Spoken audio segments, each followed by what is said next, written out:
It's been an exciting time for us in Asia, especially in Japan, because the government is really ramping up its corporate governance reforms, and especially because they just provided details of the listing requirements and a deadline for meeting those requirements, or the companies will be booted down from the prime to the standard section, or even delisted altogether. So finally, something's happening there that we think is very positive for stocks.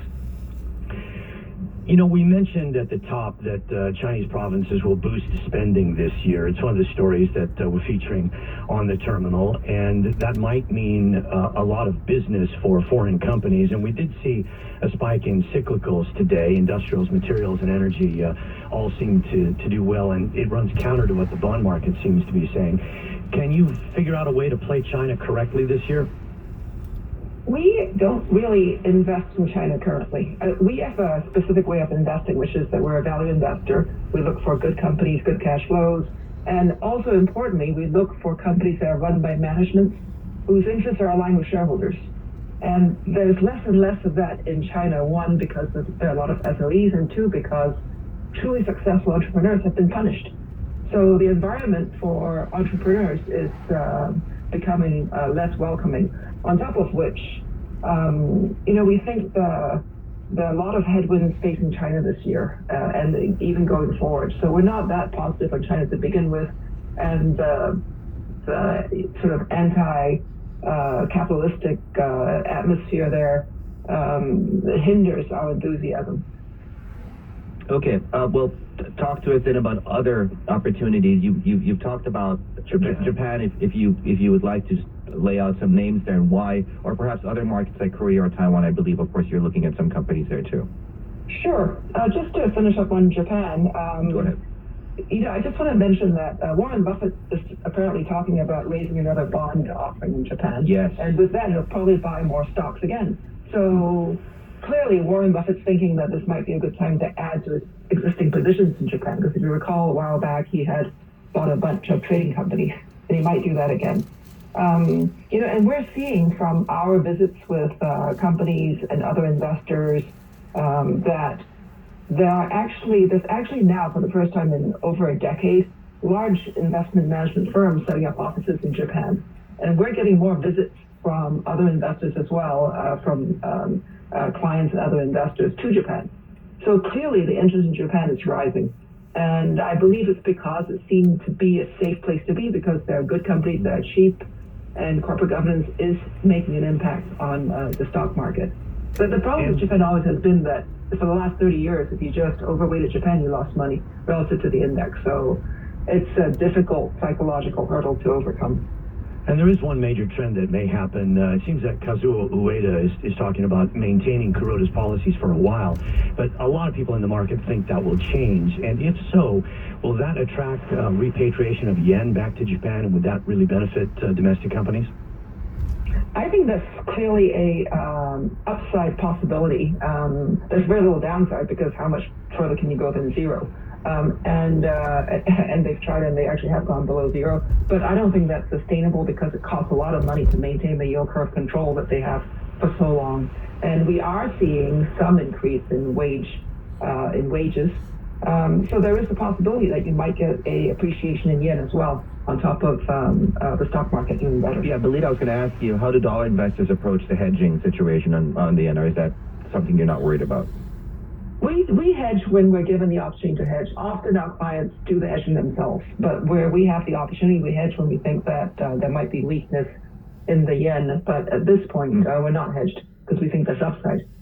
Belita, thank you so much for joining us. We really appreciate it. Belita Ong, chairman of Dalton Investments. And again, the latest dollar-yen figure, 133.54. We'll get a closer look on markets coming up shortly. This is Bloomberg. Markets, headlines, and breaking news 24 hours a day at Bloomberg.com, on Bloomberg Television, and the Bloomberg Business app. This is a Bloomberg Business Flash.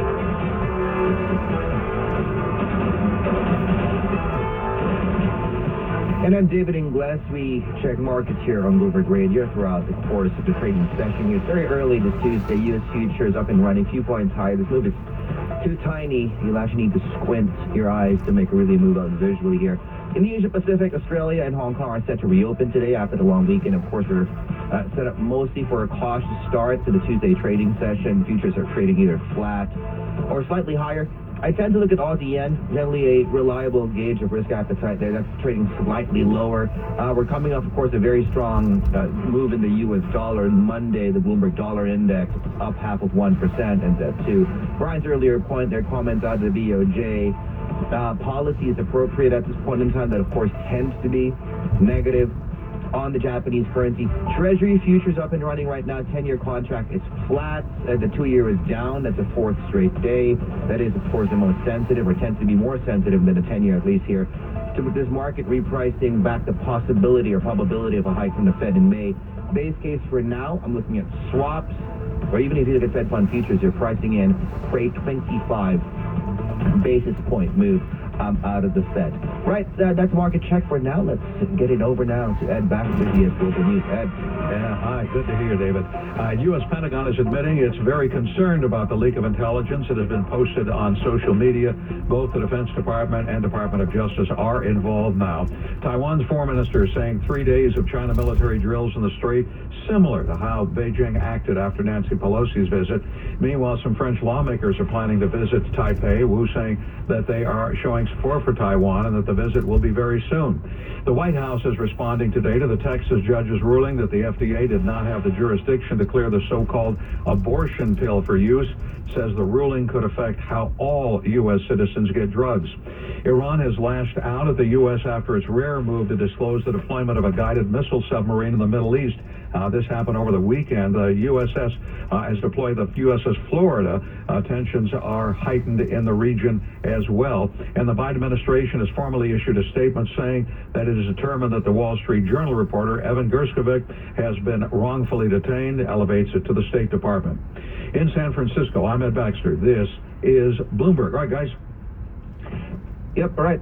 Let's have a look at oil prices right now. So we spoke with Citigroup, Ed Morris, talking about oil prices. Well, he thinks that we're likely to fall back below $80 a barrel, even with OPEC's recent apparent efforts here to, of course, support that level with unexpected production cuts. He says investors may be underestimating how much production growth may come out of countries such as Iraq and Venezuela. That, in turn, he says, offsets some of the cuts that OPEC and its allies agreed this month. Now, he spoke earlier to Bloomberg's John Ehrlichman and Julia Gonzalez.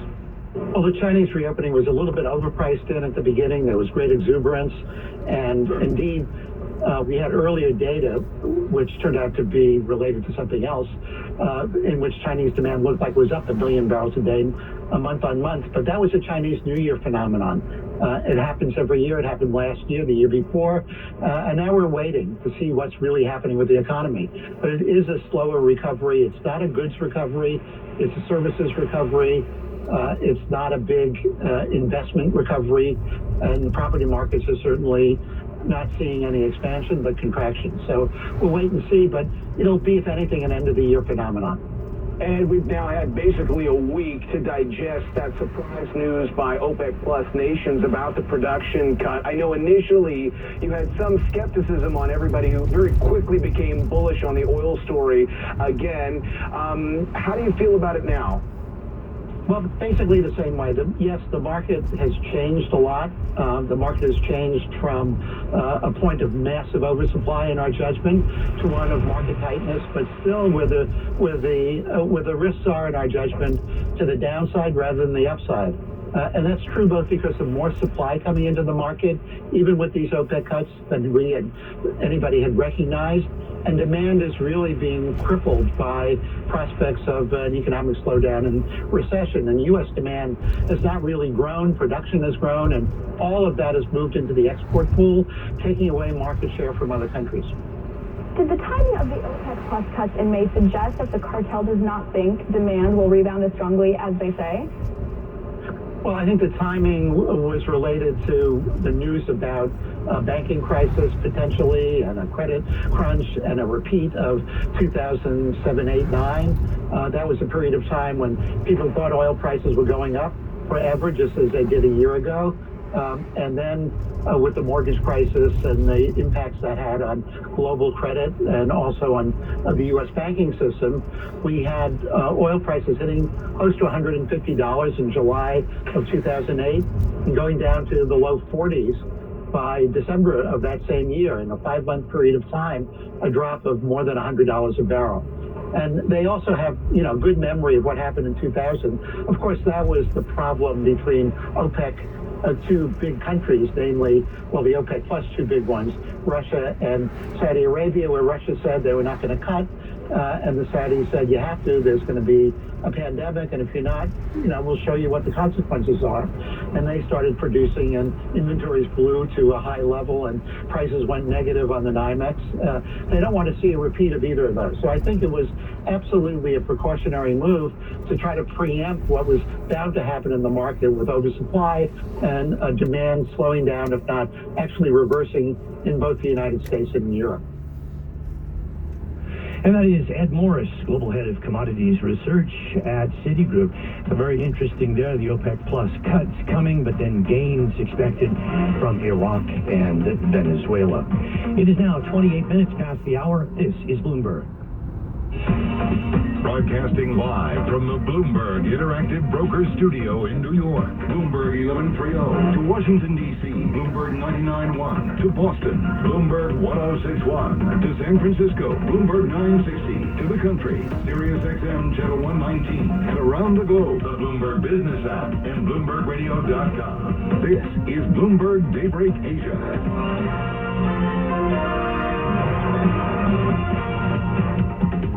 Good morning from the Asia Pacific. It's 6:28 in the morning, Tuesday morning in Hong Kong. I'm David Ingles. And I'm Brian Curtis, looking at markets. Nikkei futures 27,935. That's several hundred points above the cash close yesterday.